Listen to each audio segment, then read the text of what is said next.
नमस्कार भाई दोस्तों। हम दो ही बातें करते थे, खालसा राज की और संयुक्त पंजाब की। बहुत साथियों का सवाल था कि खालसा राज है क्या। आजकल तो खालसा का मतलब ही बदली कर दिया लोगों ने, लेकिन आज आपको बताएंगे कि खालसा राज था क्या। उससे पहले जो साथी नया जुड़ता है वो चैनल को सब्सक्राइब करे, बेल आइकन को दबाए। ऑफिशियल दीपक फौजी आपका अपना चैनल है। यूट्यूब चैनल जो बनाया है ना, इसलिए बनाया क्योंकि फेसबुक पे लोग रोक लगा देते हैं। यूट्यूब पे चैनल बनाया, आपके सामने हर एक चीज़ सच्चाई रखते रहेंगे। उससे पहले एक अपील है, पंजाब के जितने भी साथी चैनल से जुड़े हुए हैं या वीडियो शेयर करते हैं, किसी दूसरे के पास भी पहुंचाते हैं, एक अपील है। ये क्यों पंजाब के अंदर इतनी अराजकता फैलाना चाहते हैं, ये सबको पता है, क्योंकि आज तक पंजाब में इनका राज नहीं आ पाया है। पंजाब में राज जहां पर भी दंगे फसाद होंगे वहां पर ये सरकार बना देते हैं, बीजेपी का सबको पता है। तो इसलिए अपील है सभी साथियों से, शांति बनाए रखें। आपका आपको अपनी कुछ भी मांगे मनवानी, कुछ भी करना ना, मोहाली में मोर्चा लगा हुआ है, आप ज़्यादा से ज़्यादा सभी साथी वहाँ पे पहुँचे। वहाँ पर बैठ कर आप अपनी बातें वहाँ से रख सकते हैं। वहाँ पर मीडिया मिलेगी, आपको सब कुछ मिलेगा।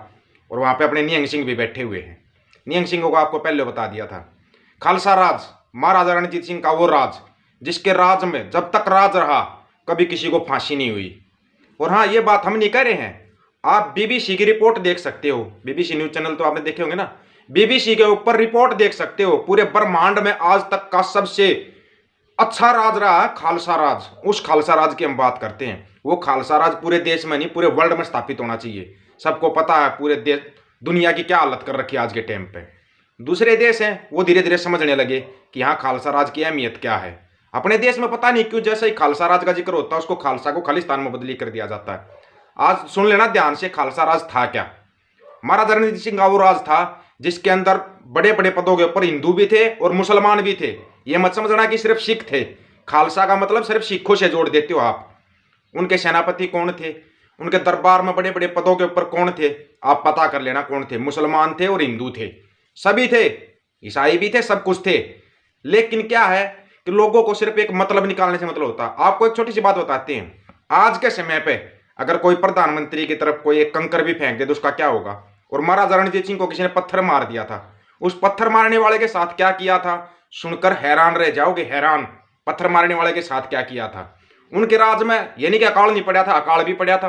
अकाल पड़ा था तब वो अनाज बांटते थे ना, तो छुप छुप के भेष बदल के जाकर देखते थे कि अनाज गरीबों को मिल पा रहा है या नहीं मिल पा रहा।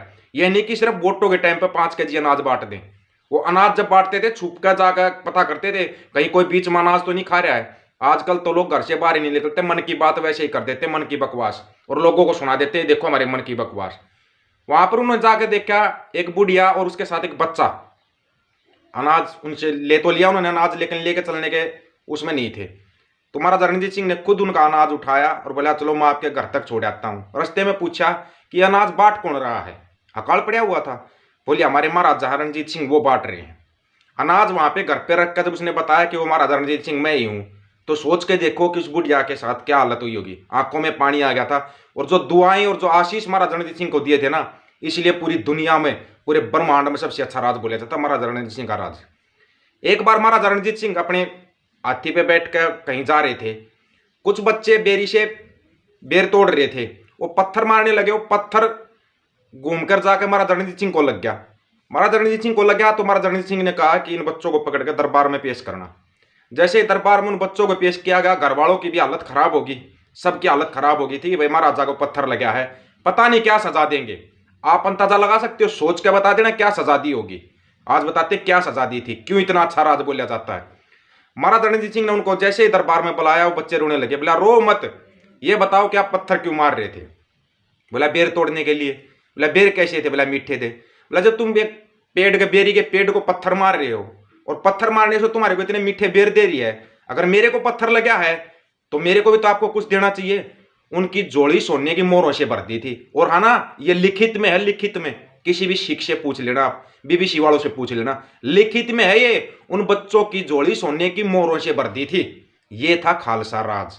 इस खालसा राज की हम बात कर रहे हैं। ये नहीं कि आपने देखा होगा हरियाणा के अंदर एक मंत्री गंदी गंदी गालियां दे देता, या यूपी के अंदर एक बीजेपी का मंत्री, छुट भैया मंत्री, एक अधिकारी को पकड़ के मार रहा है और गंदी गालियां दे रहा है। ये राज है, इसको रामराज बोल रहे हो। गरीबों के घर पर बुलडोजर चढ़ा दो, माँ बेटी को जिंदा जला दो, बलात्कारियों को रिहा कर दो, संस्कारी बलात्कारी हो जाते हैं। ये रामराज है। इसलिए बोलते हैं कि खालसा राज आना चाहिए। इसलिए खालसा राज की अपील करते हैं हम। और आपको ना अगर असली खालसा राज के बारे में कुछ पूछना है, कुछ सुनना है ना, तो मोहाली मोर्चे पर जाइए। वहां पर निहंग सिंह बैठे हुए हैं, वो बताएंगे आपको। वो है अकाल पुरख की असली फौज, वो आपको बताएगी। गुरु गोविंद सिंह जी ऐसे ही नहीं बोलते थे, खालसा जी करके बोलते थे। वो जी किसी को भी बोलते थे, दुश्मन को भी खालसा जी करके बोलते थे।